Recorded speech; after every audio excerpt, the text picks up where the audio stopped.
She said, I was suffocating, so I served her immediate independence and a $2,400 rent bill.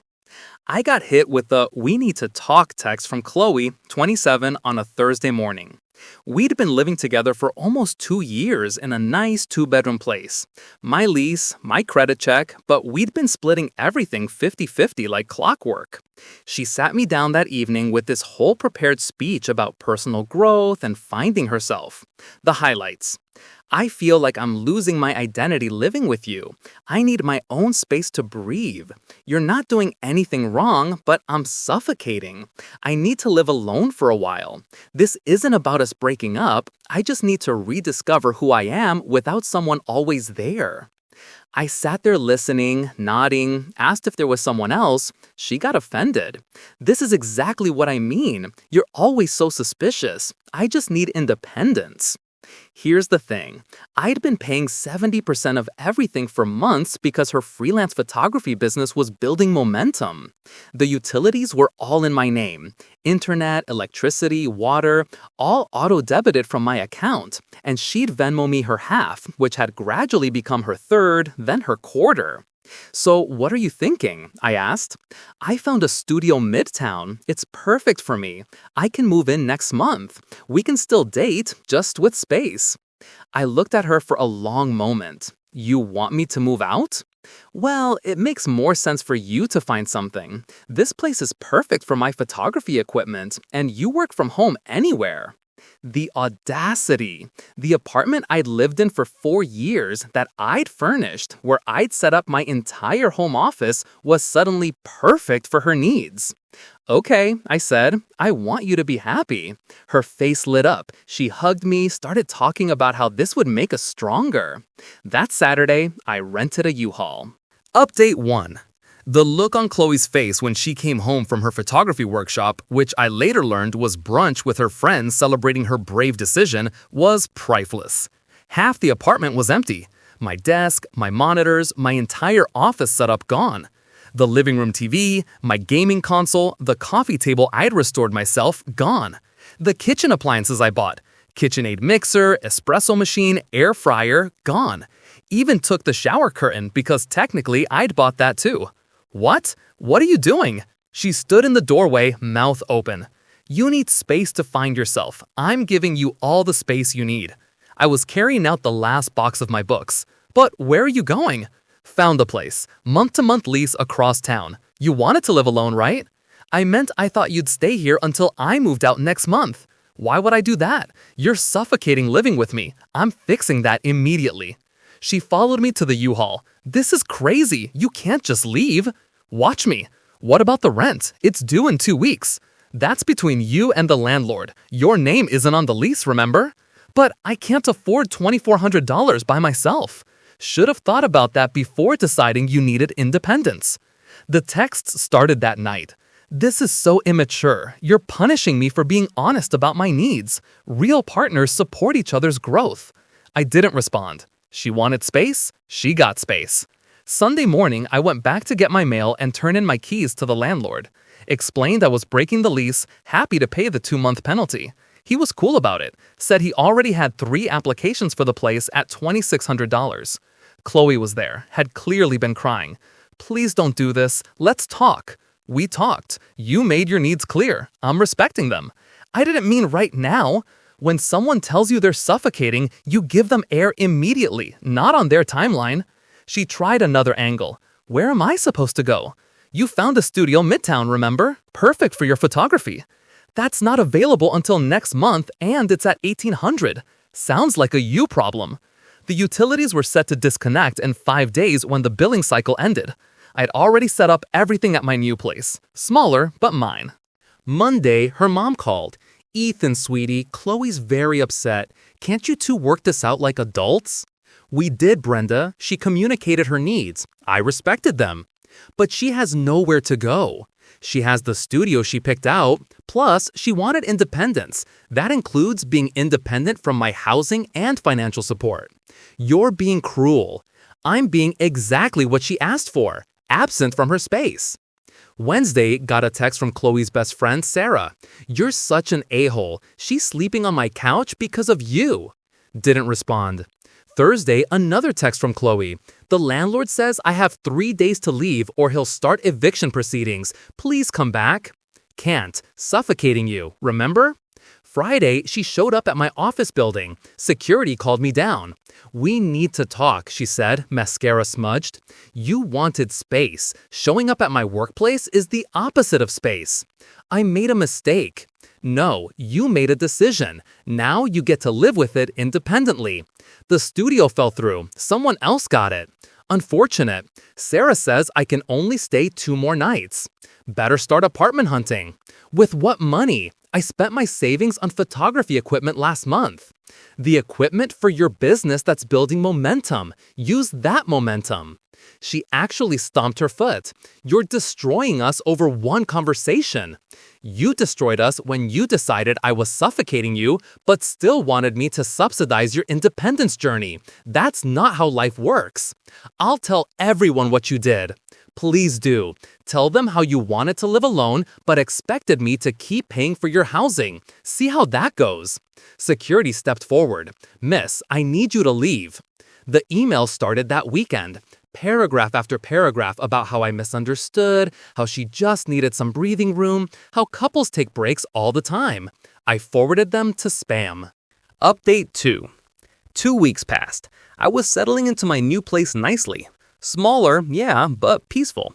No more finding photography equipment everywhere or pretending her artistic vision of leaving dishes for 3 days was valid. Then Monday hit. My phone exploded. Missed calls from Qley, her mom, Sarah, even her brother Liam, who I'd met like twice. Finally listened to one voicemail from Qley.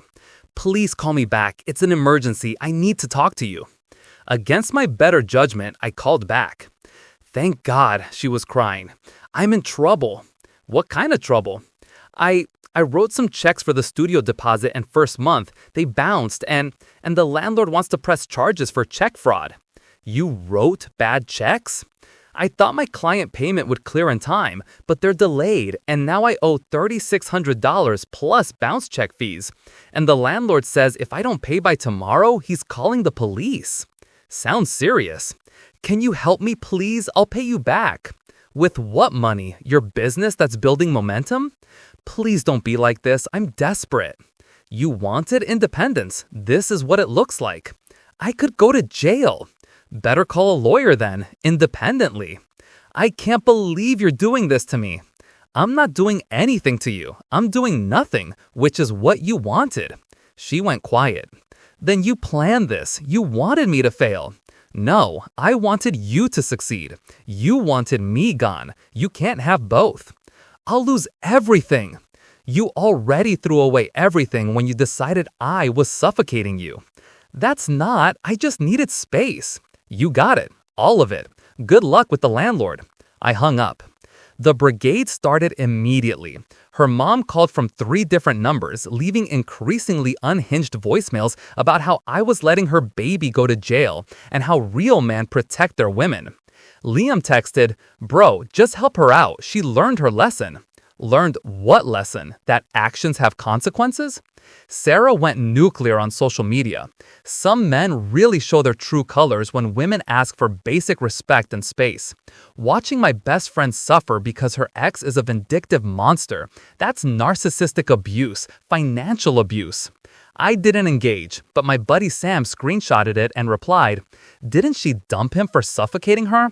Now she wants his money? Make it make sense." The comments turned into a war zone, half supporting her, half calling out the hypocrisy.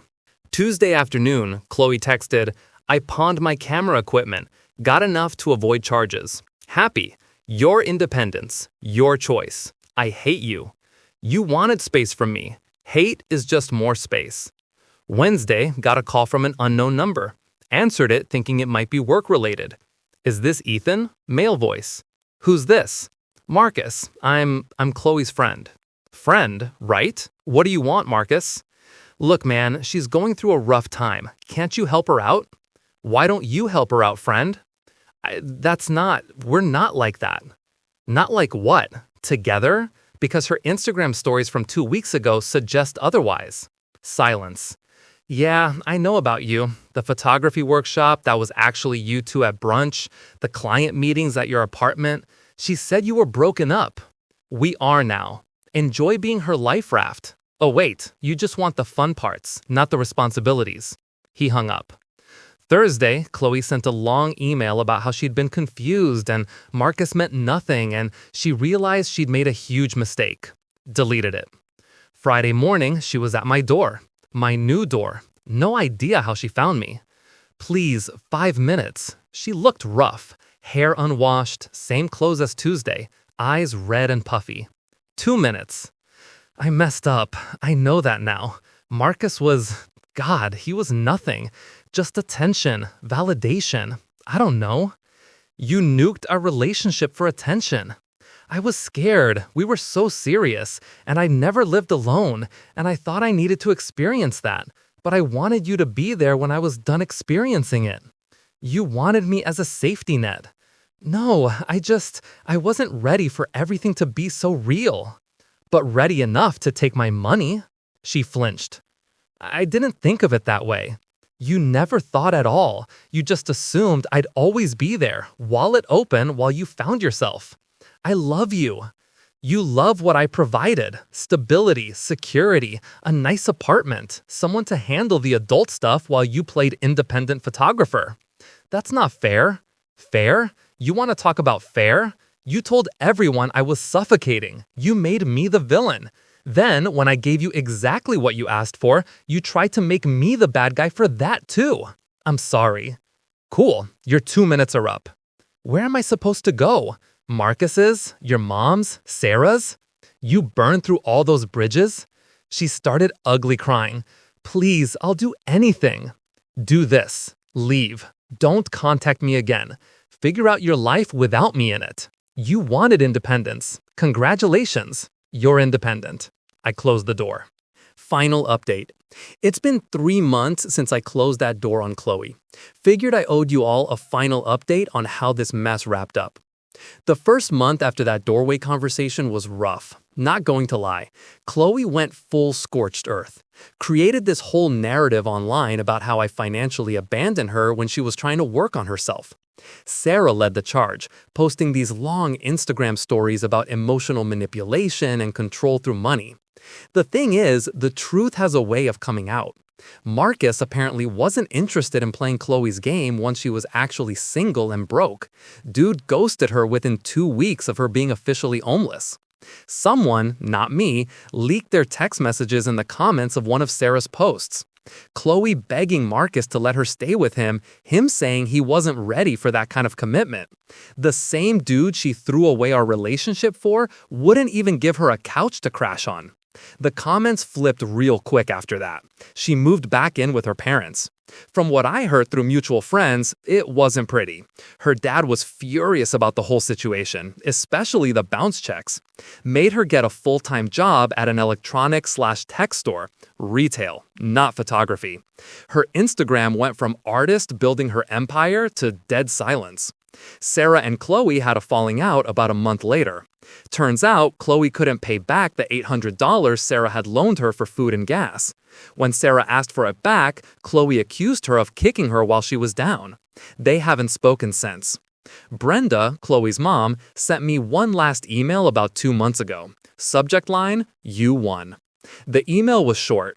I hope you're happy. She's miserable. She cries every night. She lost everything because you couldn't forgive one mistake. I actually replied to that one. She didn't lose everything because I couldn't forgive. She lost everything because she threw it away with both hands, expecting me to catch it for her. I chose not to catch it. That's not winning. That's just choosing not to lose.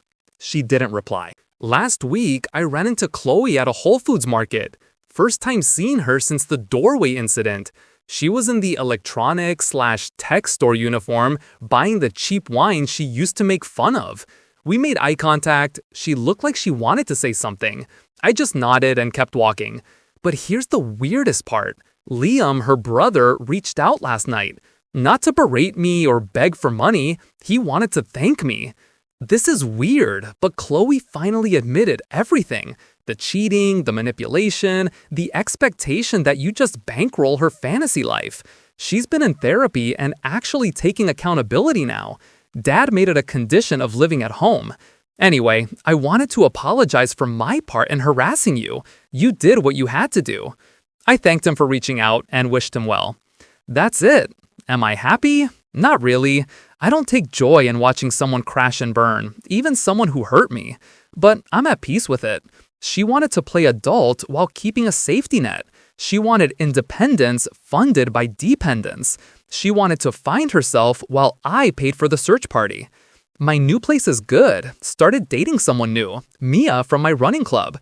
She has her own apartment, her own job, and zero interest in finding herself at my expense. We take turns paying for dates. It's refreshing. The apartment Qley and I shared, drove by it last month. There's a young couple moving in. They looked excited, hopeful. I hope they do better than we did. Someone asked in my DMs if I regret being so harsh. Here's the thing, I wasn't harsh. I was exact. She asked for space, I gave her space. She wanted independence, I let her be independent. She wanted to live alone, she got to live alone. The fact that independence comes with bills and responsibilities isn't me being cruel, it's just reality. She confused wanting the aesthetic of independence with actually wanting independence. She wanted the Instagram story of brave woman finding herself, while I quietly paid for her journey of self-discovery. When I refused to be a silent investor in her fantasy, the fantasy collapsed. That's not revenge, that's just cause and effect. Qley wanted to have her cake and eat it too, but she forgot she'd have to buy the cake herself once I left. Anyway, that's it. Story's over. No dramatic reconciliation, no revenge plots, no soap opera endings.